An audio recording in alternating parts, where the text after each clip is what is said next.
What if the richest person in the room was the one everyone looked down on?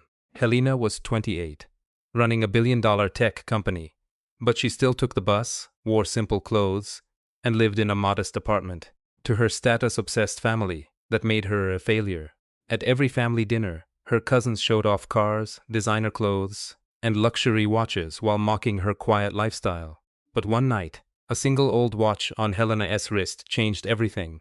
Because that watch wasn't just expensive, it belonged to a legendary billionaire mentor, and it exposed the truth Helena had been hiding from everyone. Hi, I'm Helena and I'm 28. I run a multi-million-dollar tech company, but I still ride the bus to work every day. My parents just don't get it. They can't understand my simple lifestyle, especially at family dinners. I'll be in jeans while my cousins are dripping in designer labels. But at our last get-together, something shifted. My cousin Blake made a crack about me taking the bus, and that's when my dad noticed my watch. The look on his face changed everything. If you're watching, let me know where you're from in the comments. And make sure to like and subscribe to see how one old watch shut down a room full of status-obsessed relatives. Being the daughter of Thomas and Eleanor Hayes meant a life of private schools and summers in the Hamptons. I had everything a kid could want. My dad was a real estate mogul who built his empire from almost nothing, just a small inheritance and a ton of grit. My mom came from old money. Her family name is on buildings all over Manhattan. They gave me every advantage, but they also taught me to make my own way. My cousins were content to live off the family name, but I wanted to build something that was truly mine. So after I graduated from Harvard Business School, I did something that shocked everyone. I turned down a six-figure job at my dad's company. Instead, I grabbed an entry-level position at a tiny, struggling tech startup. My dad was confused, but he supported me. My mom was devastated. She thought I was throwing my life away. And my cousins, especially Blake, were sure I was crazy. "You could be in a Porsche next year working for your dad," Blake scoffed. "Instead, you're getting coffee for nerds who will be bankrupt in 6 months." I just smiled and said some things are more important than a Porsche. He stared at me like I was speaking another language. But that startup was my dream come true. It was fast, innovative, and full of brilliant people trying to build something new. I thrived there, and within 18 months, I was a product manager. That's where I met Victor. He was 65, a legendary entrepreneur who was advising our company. He became the mentor I never knew I needed. My dad taught me business theory, but Victor showed me how it worked in the real world of tech. He was smart, kind, and despite being incredibly wealthy, he couldn't care less about status symbols. This guy drove a 10-year-old Toyota, had about 3 sweaters in his rotation, and lived in a modest house. But he had also built 3 unicorn startups and was a legend in Silicon Valley. "True wealth is invisible," he told me once. "The second you have to show it off, you've already lost the game." I took that to heart. So when our startup got bought by a tech giant 2 years later, I used my payout to launch my own company, Klein Dynamics, named for him. He was touched and became my first investor and board member. The first 2 years were a blur. I worked 18-hour days from a tiny studio, and every dime went right back into the business. My company built a platform that helped small businesses use data and marketing to go head-to-head with the big corporations. The potential was huge, but the beginning was brutal, just endless challenges, failed pitches, and running out of money. But Victor was always there. When other investors panicked, he was calm. When I doubted myself, he reminded me of our goal. When I was ready to quit, he'd show up with takeout and tell me about his own screw-ups. Then, on my 27th birthday, after a tough quarter with some good signs, Victor handed me a small box. "This thing has been with me through 3 companies, 2 recessions, and 1 spectacular public failure," he said. "Now I want you to have it." Inside was his watch. It wasn't flashy, but it had this simple elegance. It was a Victor original, from a limited series he'd made himself before he ever got famous in tech. I knew it from articles I'd read, but I had no idea what it was really worth. Victor, I can't take this, I told him. He just laughed. It's worth more than your company. I paused. Right now, maybe, he said, putting it on my wrist, but not for long. Promise me you'll wear it to remember your own worth, not what other people think it is. 3 months later, Victor died of a heart attack. I was completely shattered. The watch became my most precious belonging, not because of its price tag, but because it was my connection to him. I wore it every single day as I guided the company through its massive growth. Now on my own.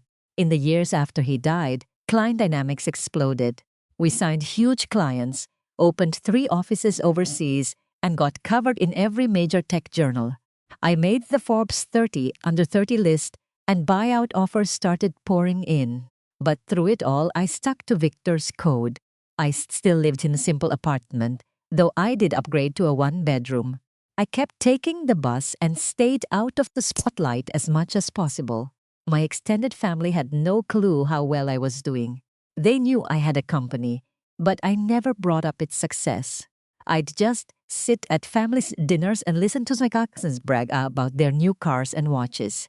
My parents respected my privacy, but I knew my dad was checking my company's public filings. And he seemed more and more impressed with what he saw. The annual Hayes family dinner is a big tradition, started by my grandparents and now hosted by my dad and his brother, my Uncle Henry. It was always held at my parents' estate in Connecticut, a massive mansion that's been featured in magazines. Every year, the whole family gets together to eat, drink, and basically show off what they own. My Uncle Henry, Dad's younger brother, has always been competitive with him. See, my dad built his fortune with hard work and smart risks. Uncle Henry married into money and used his connections to get a cushy job at a big finance firm. Their kids are just like them. My cousins, especially Blake, measure your worth by the logo on your shirt and the car in your driveway. These family dinners had become a contest of who had the newest toy. As I was getting ready for this year's event, I thought about Victor and what he'd say about my anxiety. I could almost hear him laughing gently. Let them have their Porsches. You're building something that lasts. That settled it for me. I put on my usual uniform. Dark jeans, a simple white blouse, a little makeup, and Victor's watch. I called an Uber to head to Connecticut, bracing myself for another evening of being judged. Nice place, the driver said, as we went down the long winding driveway past perfect shrubs. I just nodded, watching the familiar mansion come into view, its stone glowing in the twilight. Coming home always brings up a weird mix of feelings for me. Pride in my parents, nostalgia, but also a little uncomfortable with all the excess. Just drop me at the front, I told him as we pulled up. Of course, a row of luxury cars was already parked out front. And there it was, Blake's new Ferrari, parked at the perfect angle so no one could possibly miss it. Next to it was his Uncle Henry's Bentley and my cousin Amber's Range Rover, the usual lineup of expensive cars. My ride, a Toyota Camry, felt pretty ridiculous, pulling up to the massive entrance with its giant columns and oak doors. I thanked the driver, tipped him well on the app, and got out into the cool fall air. I caught a flicker of movement from a window, Blake, of course, watching me arrive, probably smirking about my Uber. Before I could even ring the bell, the huge door opened. It was Santos, my parents' butler for years. His usual formal expression broke into a warm smile. Mrs. Helena, welcome home. Your parents are in the main salon with everyone, he greeted me. Thanks, Santos, I smiled back. How are Maria and the kids? Very well, thank you. Diego just started college this fall. He's the first in our family to go. That's amazing, I said, truly happy for them. I'd helped his son Diego with his application essays. He's studying computer science, yes, Santos added. He talks about you all the time. Your help meant the world to him. I gave his arm a gentle squeeze and walked past him into the massive entry hall with its marble floors and giant staircase. I could hear chatter and music coming from the salon. I took a deep breath, straightened my back, and walked in to face them. My mother spotted me first. Ella Hayes was a striking woman in her early 60s, elegant in a navy designer dress that cost a fortune. Her salt and pepper hair was styled perfectly, her posture impeccable. She excused herself from my aunt and glided toward me. "Helena, darling," she said, air-kissing both cheeks. Then came the step back, the quick evaluation of my outfit.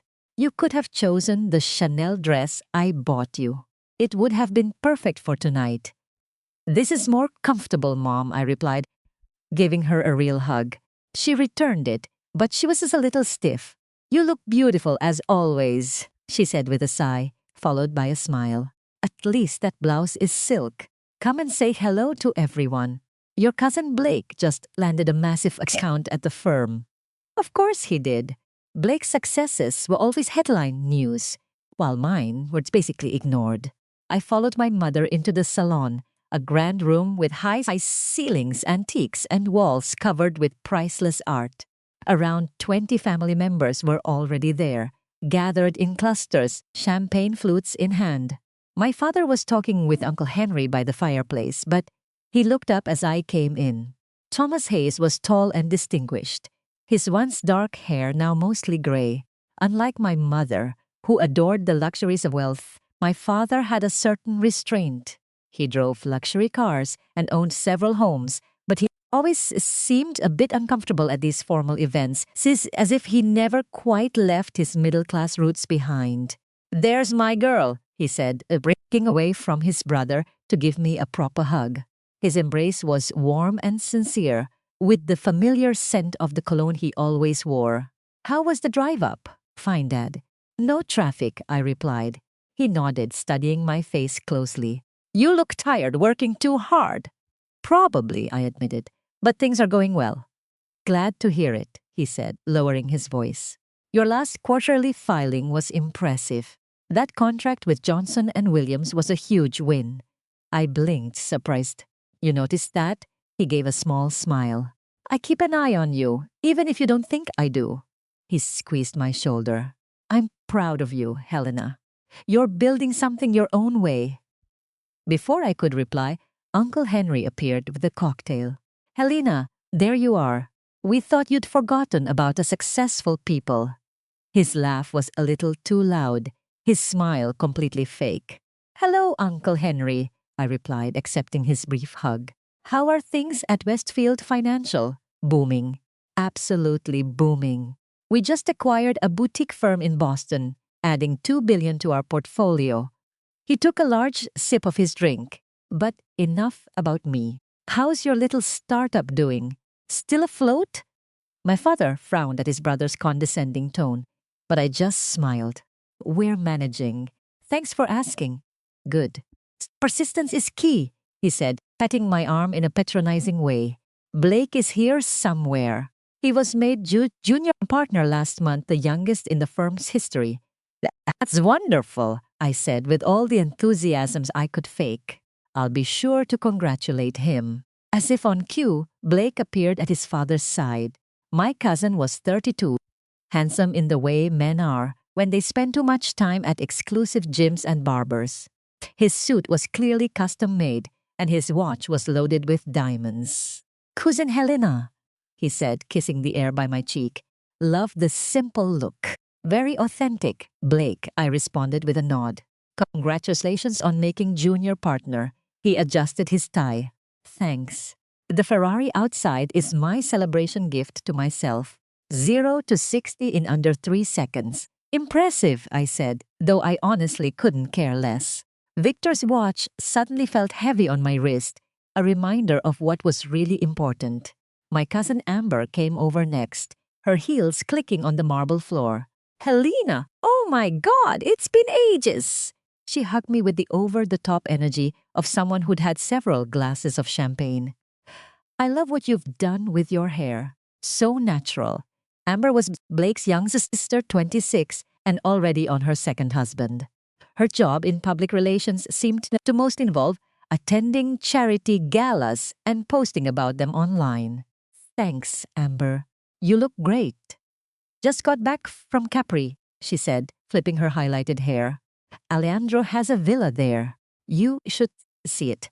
6 bedrooms is an infinity pool and a private beach. She leaned in. We're actually thinking of buying our own place nearby. Nothing too crazy, just a modest €3 million getaway. I nodded politely as she detailed the wonders of Italian real estate. Over her shoulder, my other cousins were in similar conversations. Justin showed his new Rolex to his sister Madness, who was through photos of her Maldives trip. Aunt Pamela was telling my mother about renovating her Hamptons house, complaining about finding contractors who appreciated imported Italian marble. The entire room was buzzing with talk of acquisitions and success, a familiar competition of wealth. I stood there wearing Victor's watch, thinking about my conference call the next morning. It was with a nonprofit that wanted to use our platform to help homeless people find jobs. The huge contrast between these two worlds felt like I was living in parallel universes. A server announced dinner was ready, a welcome interruption. As we walked to the dining room, my father came alongside me. You seem quiet tonight, he noted. Just a little tired, I answered. The end of the quarter is always busy. He nodded, then added quietly, I read about your housing initiative in the Times business section. Giving your platform to those advocates pro bono, that was kind of you. I looked at him, surprised. He rarely mentioned details of my work. It felt like the right thing to do, I said simply. A flicker of approval flashed in his eyes. Your grandfather would have done the same thing. He always remembered his roots. He paused for a moment. I haven't forgotten either, no matter what Henry believes. Just as I was about to answer, we stepped into a dining room where a table for 24 sparkled with crystal and china. Name cards showed our seats, and I wasn't surprised to find myself between Blake and Madison. Another family dinner was officially underway. The first course came out right away, seared scallops on white porcelain dishes. The family settled in, wine glasses were filled, and the show began. These dinners always had a familiar script. Achievements were mentioned casually. Acquisitions were brought up subtly. Status was established and then reinforced. Madison, that necklace is gorgeous, Aunt Pamela said to my cousin across the table. Is it new? Madison gently touched the diamond pendant. Oh, this? Yes. Thomas surprised me after he closed the Peterson merger. It's a 12-carat cushion cut. We had it custom designed by that jewelers in the city who works with celebrities. How thoughtful, my mother replied. Speaking of mergers, Henry, I heard Westfield is looking at that firm in Chicago. Uncle Henry dabbed his mouth with a napkin. Yes, negotiations are almost complete. Blake played a key role in the due diligence. All eyes went to Blake, who wore a rehearsed, modest look. Just doing my job. But the acquisition will grow our annual revenue by about 30%. We're looking to expand into the Pacific Rim next, Uncle Henry continued. Blake has always had a gift for business. He gets that from me. My father raised an eyebrow but stayed silent, sipping his wine. I knew he was remembering how Uncle Henry nearly bankrupted his first investment firm before he married into the Westfield family. And Justin, dear, how is the new position at Goldman? My mother asked, shifting the focus. Justin adjusted his tie, challenging and rewarding. We just finalized a $4 billion deal with a Saudi investment group. I'll be flying to Riyadh next month on the company jet. The conversation just flowed like that as the second course was served. Roasted beet salad with goat cheese and candied walnuts. I sat quietly, answering only direct questions, trying to stay out of the conversation. Blake, however, was determined to pull me in. So, Helena, he said, swirling his expensive Bordeaux, how is the entrepreneurial life treating you? Still working from that co-working space downtown? Actually, we moved to our own offices last year, I replied, in the Flatiron district. Oh, that must be pricey. Those rents are outrageous, he commented. I nodded non-committally. It works for us. And how many employees now, he pressed. It's just you. And those two programmers.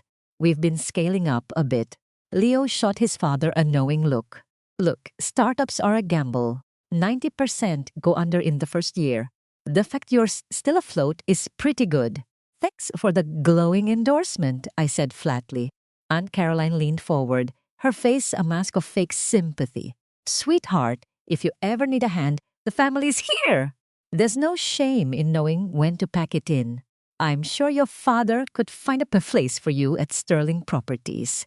I felt my temper flare but kept my face smooth. That's very kind, Aunt Caroline. But we're doing just fine. Of course, dear, she said, patting my hand as if I were a child. I just worry. A young woman needs to think about stability, about her future. Look at Sophia. She and Thomas just closed on that gorgeous house in Pacific Heights. Sophia beamed. The renovations are costing a fortune, but it's a fantastic investment. We're putting in a climate-controlled wine room and a screening room. You have to come see it when it's done, Clara. It might give you some ideas. I forced a smile. That sounds incredible. You know, Uncle Robert chimed in from his end of the table. Being an entrepreneur is admirable, but there's a lot to be said for the security of a major corporation. My old college buddy tried the startup thing. He was a sharp kid, had what looked like a great idea, poured every dime he had into it. Now, he's managing a Wells Fargo branch out in Sacramento. A few relatives nodded sagely at this grim tale. I remember when you first pitched your company idea, Leo said, cutting his salmon as the waiter served the main course. What was it again? Some kind of AI thing for little online shops? That's right, I replied, taking a sip of water. Seems like a pretty niche market, he mused. Small e-commerce sites don't have big budgets for that stuff.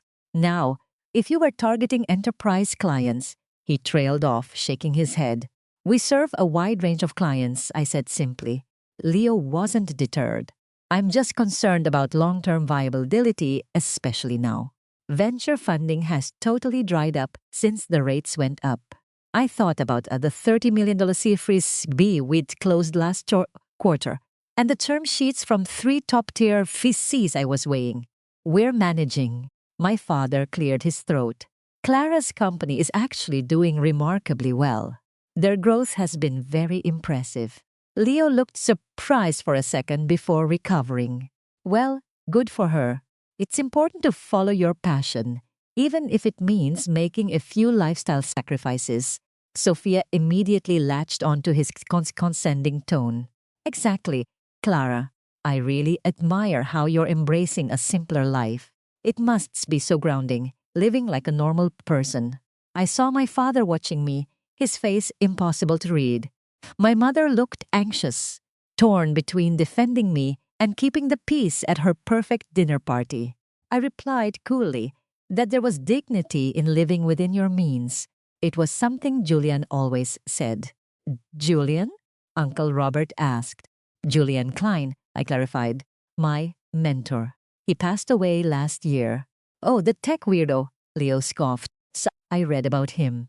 Made billions in software, but lived like a pauper. Total eccentric. Hearing Julian described that way made my blood boil, but I held my tongue. He believed true wealth was measured by your impact, not your bank account. Leo snorted. Easy for him to say with billions stashed away. I bet he still had a private jet and a dozen mansions. Actually, he flew commercial and owned one modest house in Palo Alto, I corrected him. He funneled most of his fortune into his foundation for kids' education. Well, whatever floats his boat, Leo shrugged. But there's nothing wrong with enjoying your success. Life is short. What's the point of winning if you can't show off the trophy? As they moved on to Sophia's yachting trip in Monaco, I felt the cool weight of Julian's watch on my wrist. I thought about his quiet confidence, his genuine curiosity about people, and his firm beliefs that success was about the lives you improve, not the things you own. The gap between his worldview and the one at this table was staggering. My thoughts were interrupted by my cousin Amber, gushing about her new custom Porsche. The leather interior is bespoke. It took 3 months. But if you're driving through Etherton, you have to make the right statement. Leo nodded emphatically. Image is everything. The right car, the right zip code, the right friends. It all tells people where you stand. He turned to me, a smirk playing on his lips. Speaking of which, Clara, I saw you got dropped off by a rideshare. Still taking the BART everywhere? The table fell silent. Every eye was on me. The question was dripping with condescension. I saw my mother's pained expression, my aunt's pity, my uncle's pride in his son's cheap shot. But it was my father's reaction that threw me. He wasn't looking at Leo. He was staring at my wrist, where Julian's watch was just visible under my sleeve. His eyes widened, and his fork stopped midway to his mouth. He was looking at my watch with utter astonishment. Leo, thinking my father was embarrassed for me, decided to twist the knife. I mean, there's being careful with money, and then there's just making life hard on yourself. Public transit in the Bay Area can be a nightmare, and you never know who you'll run into. I opened my mouth to fire back, but my father spoke first. Is that what I think it is? He asked, his voice cutting through Leo's monologue. He was still staring at my wrist, and his intensity captured the table's full attention. I glanced down at Julian's watch, feeling a bit exposed. What do you mean? Your watch, he said, putting fork down with a deliberate click. Can I see it? The entire table was now silent. Leo looked completely bewildered by this strange turn of events. I paused for a second, then held my arm out over the table. My father leaned in, his eyes with wide amazement as he examined the watch. This is a Julian Klein original, he said, his voice barely a whisper.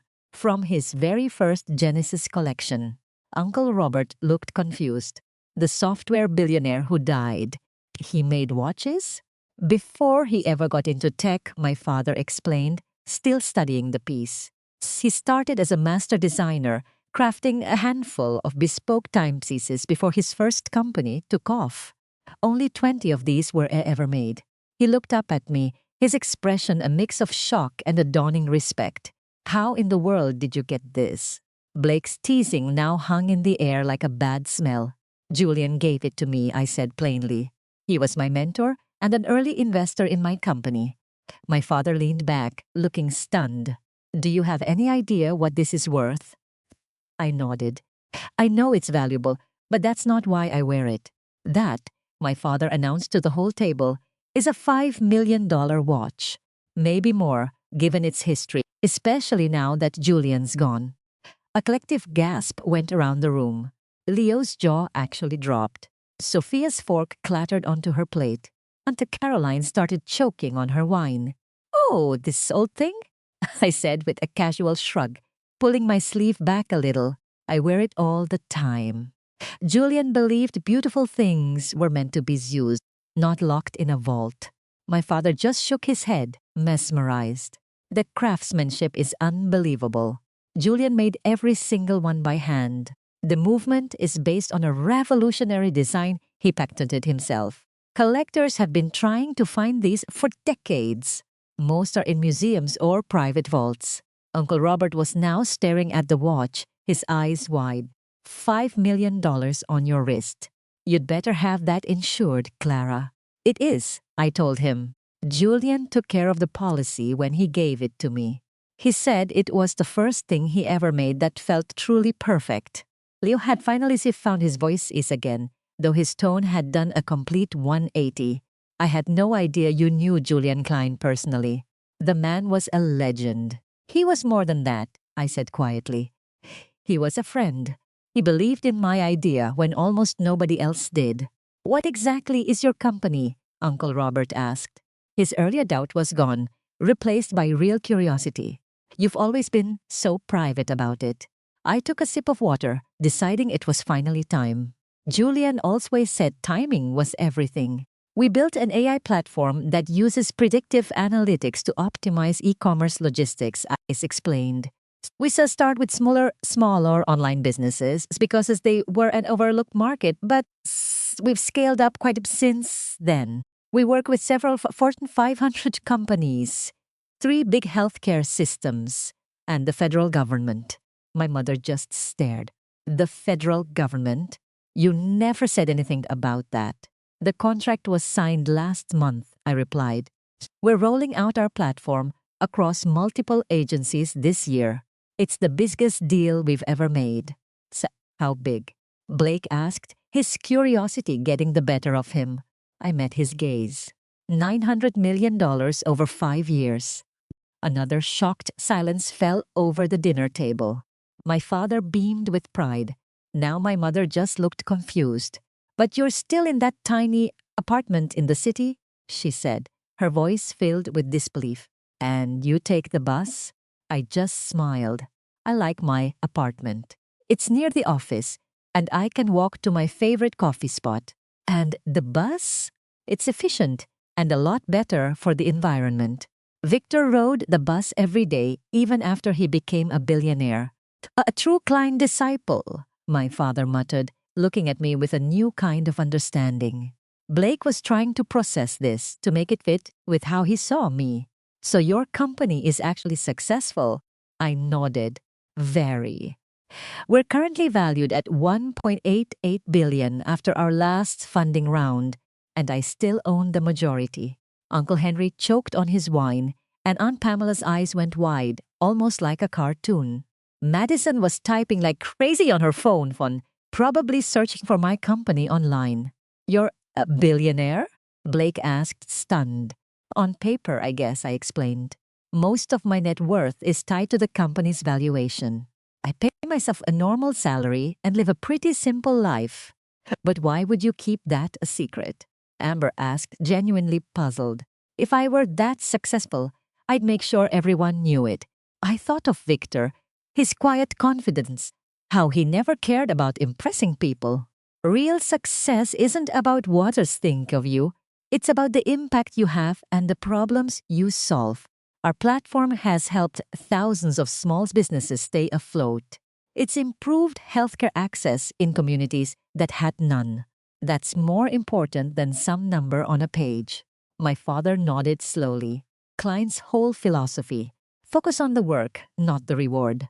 I always admired that about him. Blake just couldn't seem to wrap his head around it. His entire view of me, where I was at the bottom of the family food chain, had been completely flipped upside down in minutes.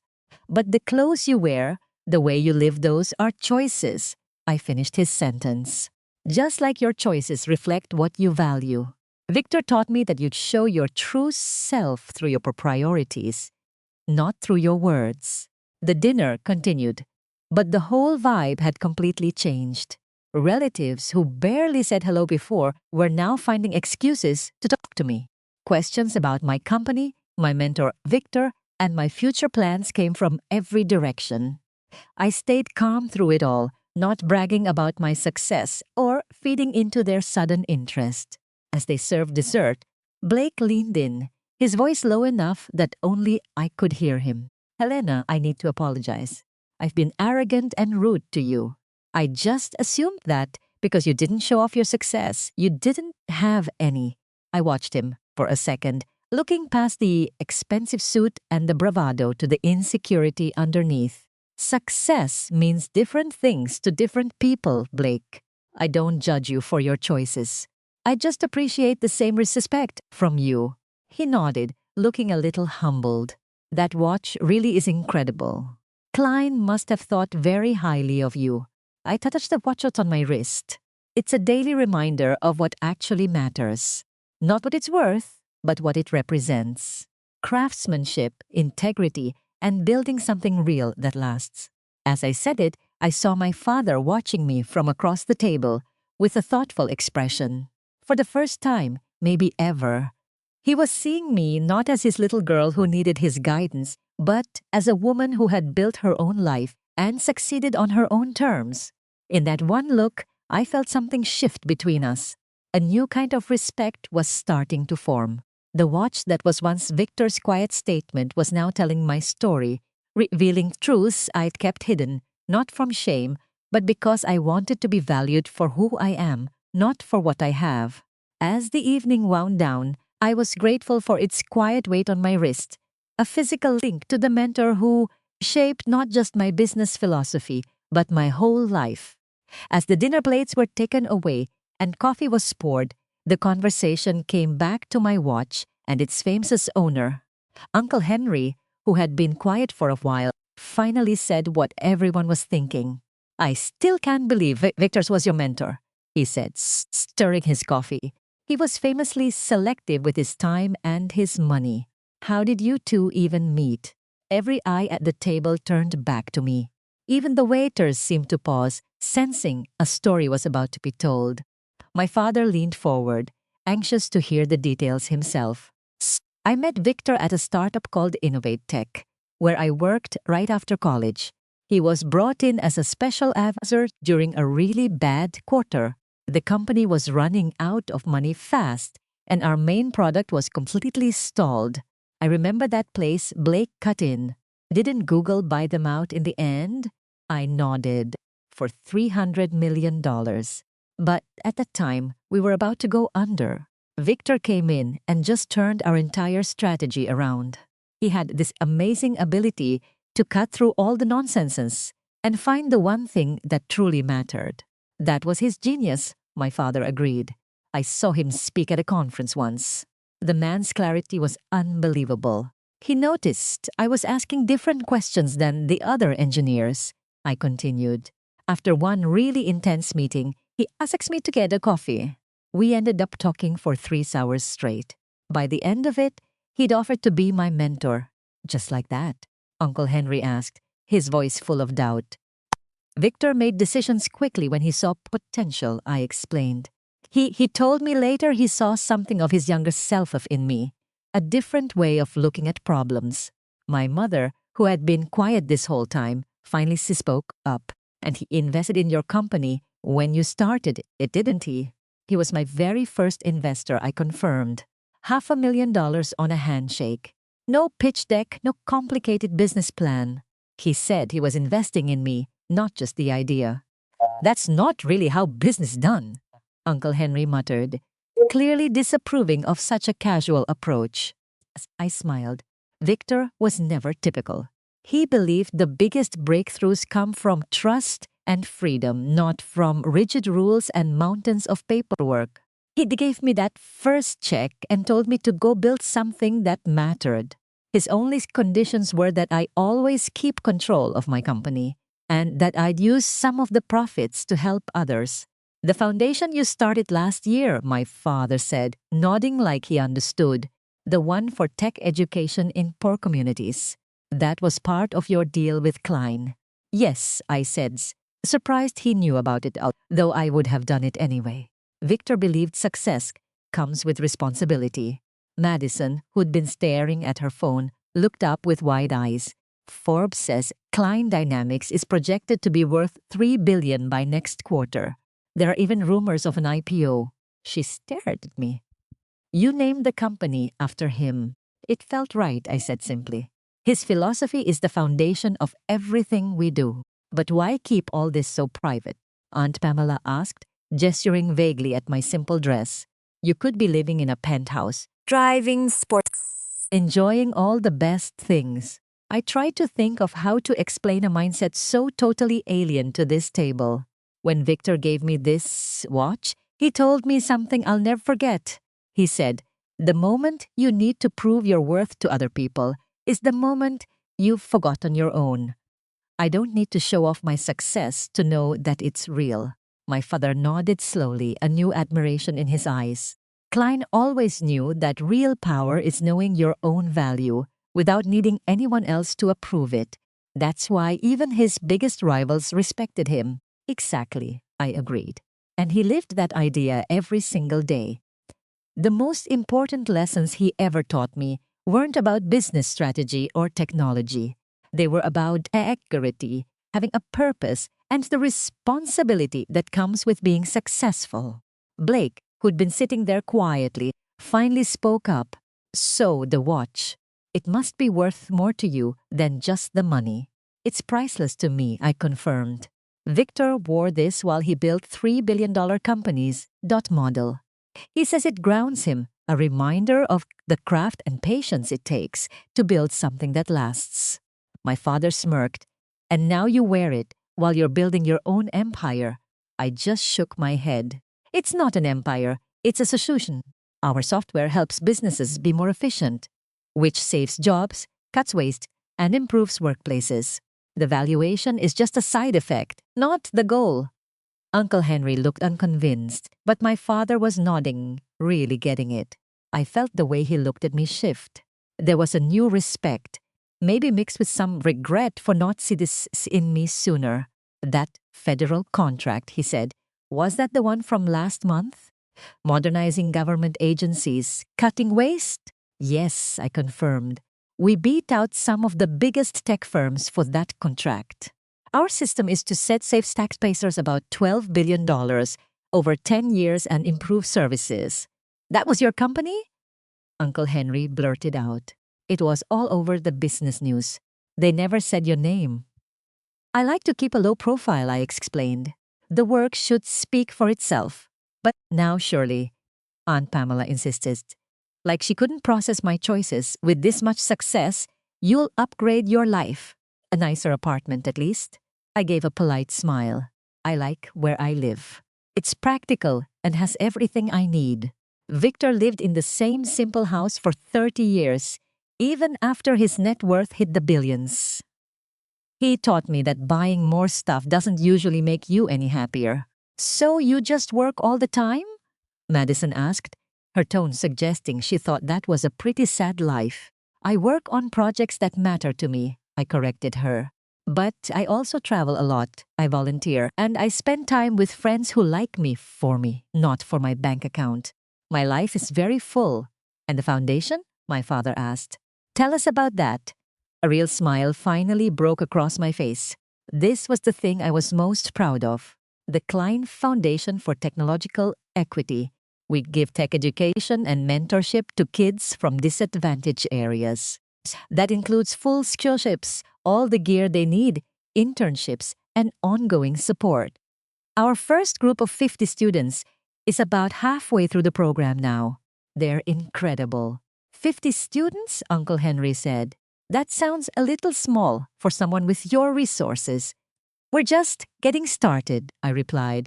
The program is intense and personalized. We want to perfect the model before we expand. But the goal for the next decade is to reach 10,000 students a year across the country.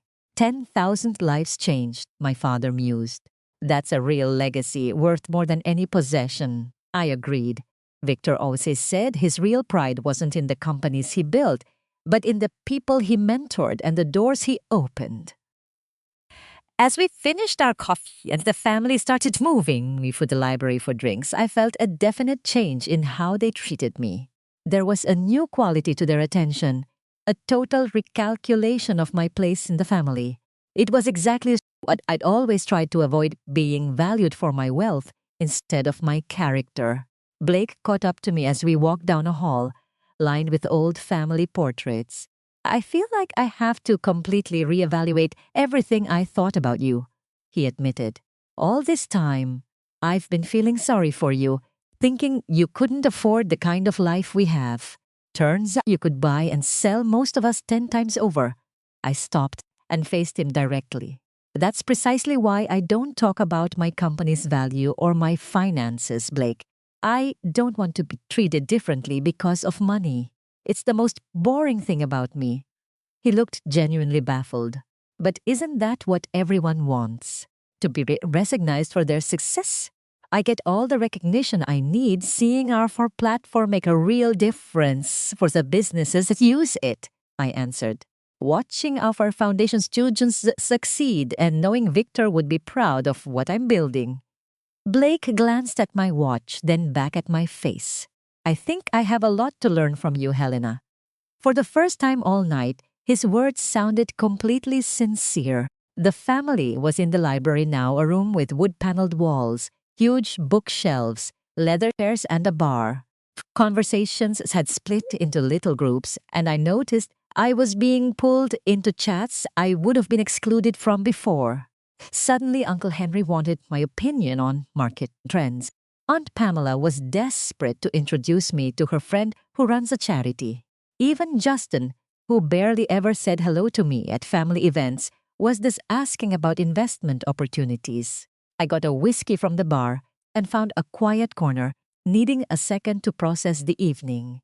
The truth about my success had warped the family dynamics in ways that were both funny and deeply unsettling.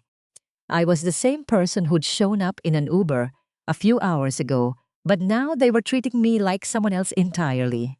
Quite a show, my father said, appearing beside me with his own drink. Mind if I join? I pointed to the empty chair next to me.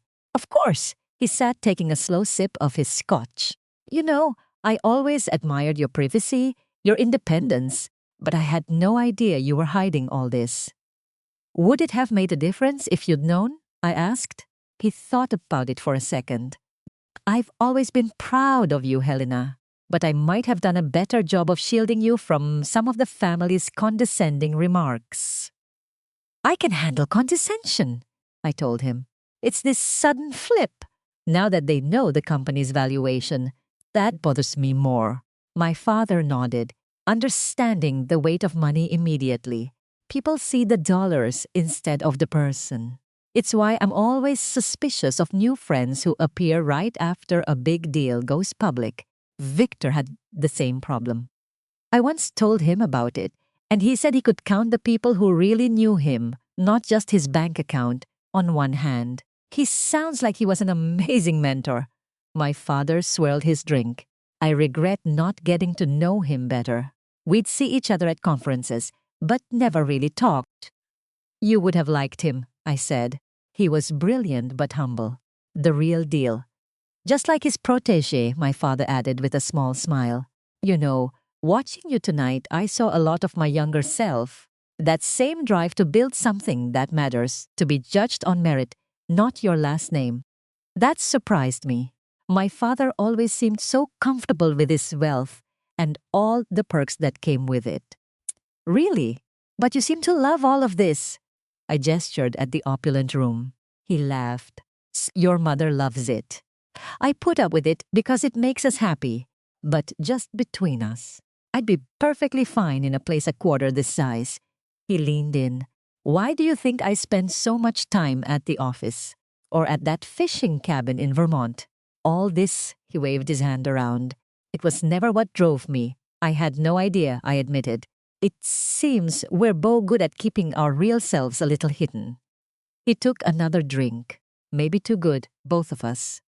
I should have seen what you were building.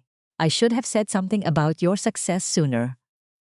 You saw enough, I assured him. You were reading those quarterly reports, weren't you? He smiled.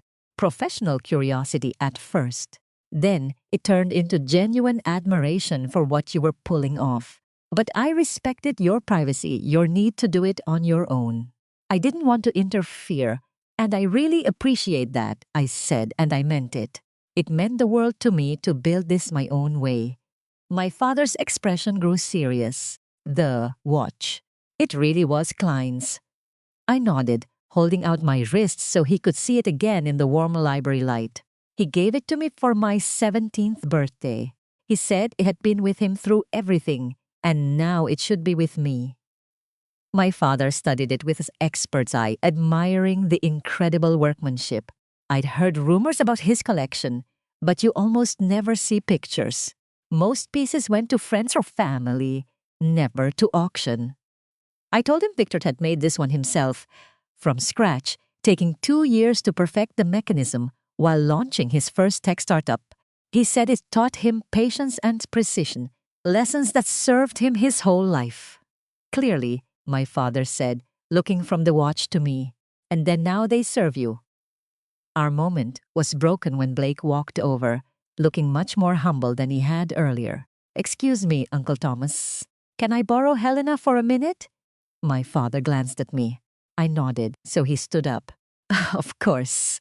I should go check on your mother anyway. She's probably already planning how to redecorate your old bedroom now that she knows you can afford priceless paintings.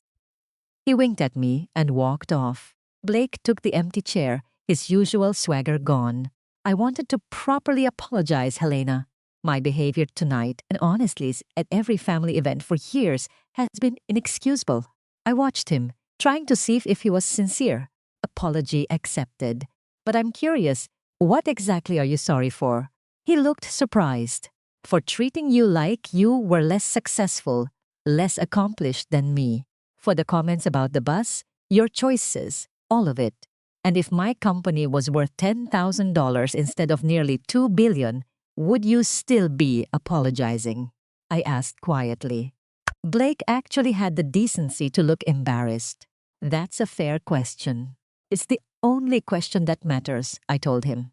Because if you're only sorry now that you know I'm wealthy, you've missed the entire point. He paused, really thinking about what I'd said. You're right, he finally admitted. I've been measuring success and people by all the wrong things. It's how I was raised, but that's not an excuse. It's never too late to rethink your values, I told him. My voice a bit softer. Victor was 40 when he had his own realization about wealth. It changed everything for him. I'd love to hear more about him sometime, Blake said. About his philosophy. If you're willing to share, I'd like that, I replied, a little surprised by his genuine curiosity. As Blake left, my mother rushed over, looking flustered. Helena, honey, I feel just terrible about all those little comments I made over the years about your apartment, your clothes, your life. She sat beside me, taking my hands. If I had only known about your success, Mom, I cut in gently. That's exactly why I never told you. I wanted you to accept my choices for what they were, not because they came with a price tag. She looked confused. But you have to know we only want what's best. To see you living like that when you could have anything. This is what I want, I told her. A business with meaning that solves real problems. A foundation that gives kids a chance. A life built on purpose, not just stuff. But you can have both, she insisted. Purpose and beautiful things. I touched the watch Victor gave me. I have both. This is the most valuable thing I own, not because of its price, but because of what it represents. That's true for my company, my foundation, my friendships. My mother sighed, clearly still struggling to understand. Well, at the very least, you have to let me help you find a better apartment. Something that fits your station. I had to laugh. Some things never change. I love you, Mom, just as you are, even when you try to redecorate my life. She cracked a small smile. And I love you, even when you refuse perfectly good Chanel. As the night wound down, I realized I was having more real conversations than I'd had at any family dinner before. Some family members were obviously still processing my success, changing how they saw me. Others seemed to be rethinking their own definitions of achievement.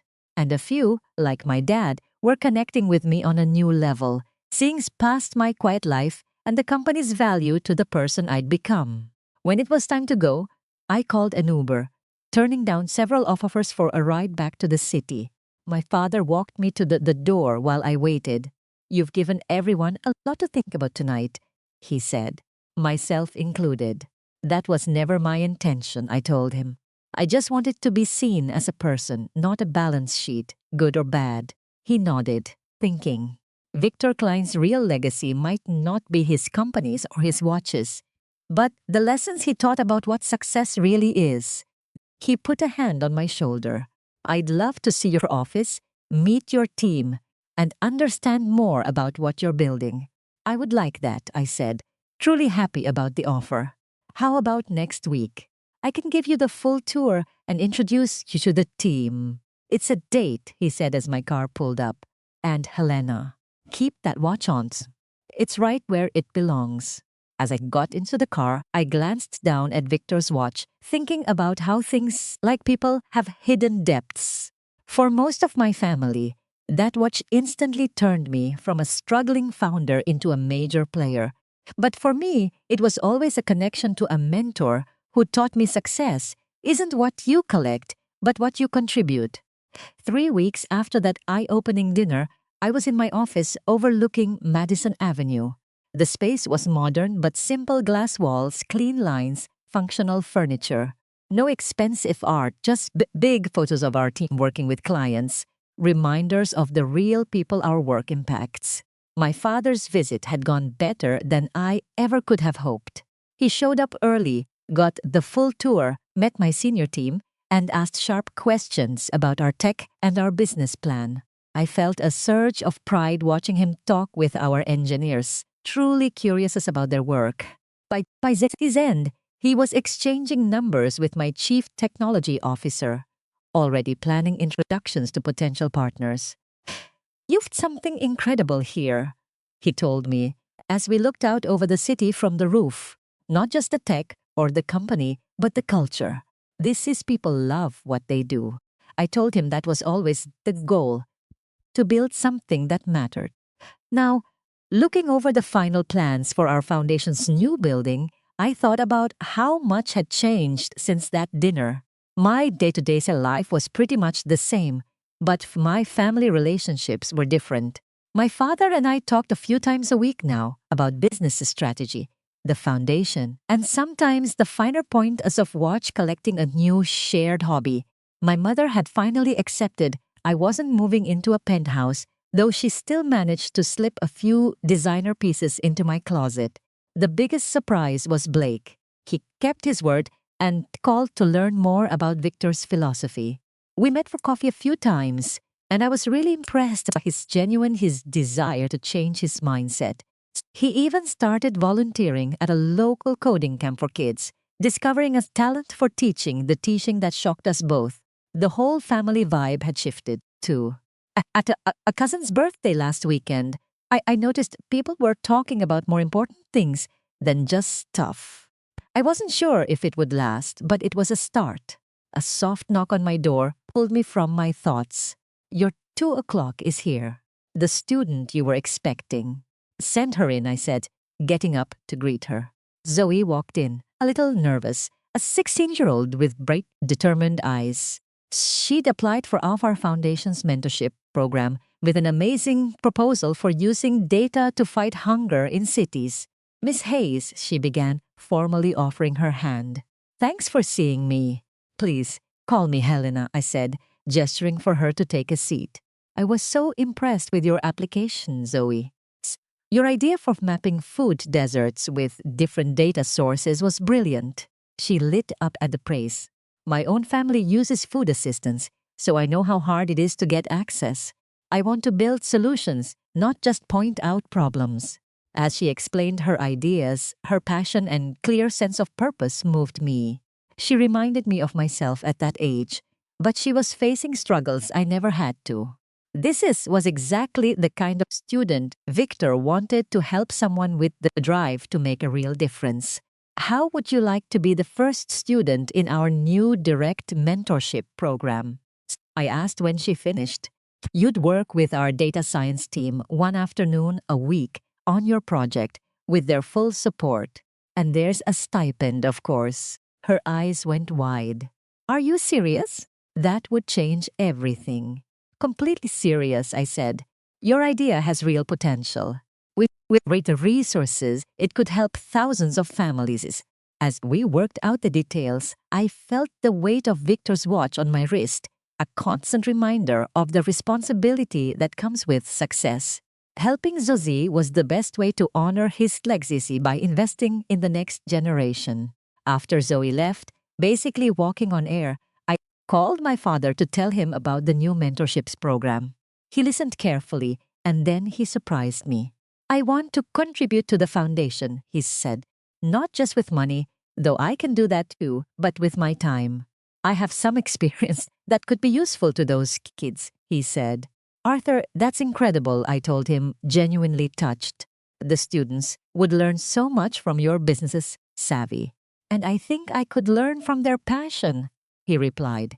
"Clara, your reveal at dinner did more than just shock the family. It forced me to rethink how I define success in myself and in others.